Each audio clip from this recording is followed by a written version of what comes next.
Social media use करना safe है? Publicly photo post करना, अभी अपलोडिंग की बात हुई तो मैं जानना चाहूँगी कि हम पब्लिकली फ़ोटो जो पोस्ट करते हैं तो वो क्या सेफ़ है, हमें करना चाहिए? पब्लिकली फ़ोटोज़ अगर आप शेयर करते हैं तो आप तैयार रहें। आपका डीप फेक भी हो सकता है, आपका डीप न्यूड हो सकता है, आपका फ़ोटो को मॉर्फ किया जाकर एडल्ट कंटेंट बनाया जा सकता है। मैंने ऐसे कोई भी पेरेंट्स नहीं देखे। वो अपने बच्चे को एक्टिवा दिलाएंगे तो बोलेंगे बेटा 40 से ऊपर नहीं चलाना, हेलमेट लगाना, ये करना वो करना। कोई भी लेकिन ऐसे पेरेंट्स नहीं हैं जो मोबाइल दिलाते हैं और ये बोलते हैं कि बेटा इसको ऐसे यूज करना है, हाउ टू यूज इट। तो डिजिटल लिटरेसी, साइबर लिटरेसी बहुत ज़रूरी है।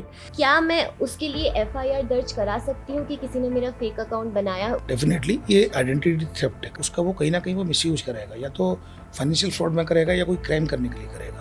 हो सकता है आपको डिफेम करने के लिए भी कुछ ऐसे पोस्ट वगैरह बना दे जिससे आपको ह्यूमिलिएशन महसूस हो, कुछ इस तरह के ऑब्सीन कुछ मैसेज लिख दे उसमें। फाइनेंशियल फ्रॉड भी कर सकता है कि इमरजेंसी दिखा के जो आपके कॉन्टैक्ट में लोग जुड़े हुए हैं कि मुझे एक प्रॉब्लम है और अभी फटाफट इमरजेंसी चाहिए, मुझे 50,000 चाहिए, तो फाइनेंशियल फ्रॉड भी कर सकता है। तो इसकी रिपोर्ट आप अपने जो प्लेटफॉर्म पर तो करते ही हैं जहाँ फेक प्रोफाइल बनी हुई है, बट एक एनसीआरबी का रिपोर्टिंग पोर्टल है, आप वहाँ पर कंप्लेंट कर सकते हैं और इसमें एफआईआर होती है। डिजिटल अरेस्ट का कोई टर्म है क्या? कानूनी तौर पर डिजिटल अरेस्ट किया जाता है सर? कोई भी व्यक्ति असली पुलिस अधिकारी बनकर, जो कि नकली है, लॉ एनफोर्समेंट एजेंसी का मेंबर बनकर, चाहे वो क्राइम ब्रांच, सीबीआई, ईडी बनकर व्यक्ति को इलीगल एक्टिविटीज में उसके मोबाइल का या किसी भी उसके आधार कार्ड का या बैंक अकाउंट का यूज हुआ है, उसको भय दिखाकर इन्वेस्टिगेशन के नाम पर वीडियो कॉल पर लेकर पैसे ट्रांसफ़र कराता है, इस ट्रैप को डिजिटल अरेस्ट कहते हैं। डिजिटल अरेस्ट टर्मिनोलॉजी कानून में कहीं भी नहीं है, न पुराने आईपीसी सीआरपीसी में थी, न वीएनएस और बीएनएसएस जो नए कानून में है, न ही आईटी एक्ट में है, न ही किसी भी रूल्स में है। तो ये टर्मिनोलॉजी कहीं एग्जिस्ट नहीं करती है। सेक्सटॉर्शन फ्रॉड और न्यूड वीडियो कॉल फ्रॉड, कई लोग social humiliation in terms of respect, recognition, reputation इतना ज़्यादा महसूस करते हैं, कई लोग सुसाइड कर लेते हैं। उनको लगता है कि घर वाले क्या कहेंगे, फैमिली क्या कहेगी, सोसाइटी क्या कहेगी, वर्क प्लेस पर लोग क्या कहेंगे, और लोग कहीं ना कहीं अकेले नेगेटिव थॉट्स आते हैं और सुसाइड कर लेते हैं। यही अवेयरनेस की ज़रूरत है। लोगों को अगर पता चलेगा एक प्रकार का साइबर फ्रॉड है, घबराने की ज़रूरत नहीं है, तो निश्चित रूप से लोग जागरूक होंगे और इस तरह के एक्ट नहीं करेंगे। कई लोग डिफेमेशन की वजह से, ह्यूमिलिएशन की वजह से रिपोर्ट भी नहीं करते हैं। इस तरह साइबर फ्रॉड कई तरह के होते हैं। ये एक प्रकार है साइबर फ्रॉड का। घबराना नहीं है। सबसे पहले तो अननोन वीडियो कॉल को रिसीव नहीं करना है, अननोन व्यक्ति पर सोशल मीडिया प्लेटफॉर्म पर ट्रस्ट नहीं करना है।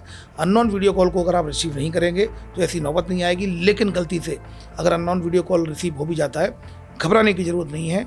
एनसीआरबी का रिपोर्टिंग पोर्टल है www.cybercrime.gov.in। आप घर बैठे बैठे इस पर अपनी कंप्लेंट रजिस्टर करा सकते हैं। ब्लैकमेल होना आपके लिए बहुत घाटे का सौदा है, मैं आपको बताऊं, क्योंकि ब्लैकमेल में मैंने आज तक कोई भी ऐसा केस ब्लैकमेल का नहीं देखा कि उसने अगर एक बार आपको ब्लैकमेल किया गया हो और वहीं स्टॉप हो गया हो, बात खत्म हो गई हो। लगातार आपको करता ही चला जाएगा। It's a continuous process. तो हमें पहले स्टेप पर ही इसकी रिपोर्ट करनी है। देखिए, डर का खेल है। अगर आप डर गए तो आप ब्लैकमेल होते रहेंगे, अगर वो डर गया तो आप उस प्रॉब्लम से काफ़ी ऊपर उठ जाएंगे। वो घबरा जाएगा, करे ये कैसे रिएक्ट कर रही है। ऑनलाइन गेमिंग में भी सर स्कैम्स होते हैं? ऑनलाइन गेमिंग ऐप भी आपने डाउनलोड कर लिया, मैलिशियस ऐप हुआ तो आपका मोबाइल कंप्रोमाइज हो जाएगा, पहला। दूसरी बात, चलो ट्रस्टेड सोर्स से आपने डाउनलोड भी कर लिया तो सामने रियल टाइम प्लेयर्स होते हैं गेम्स में।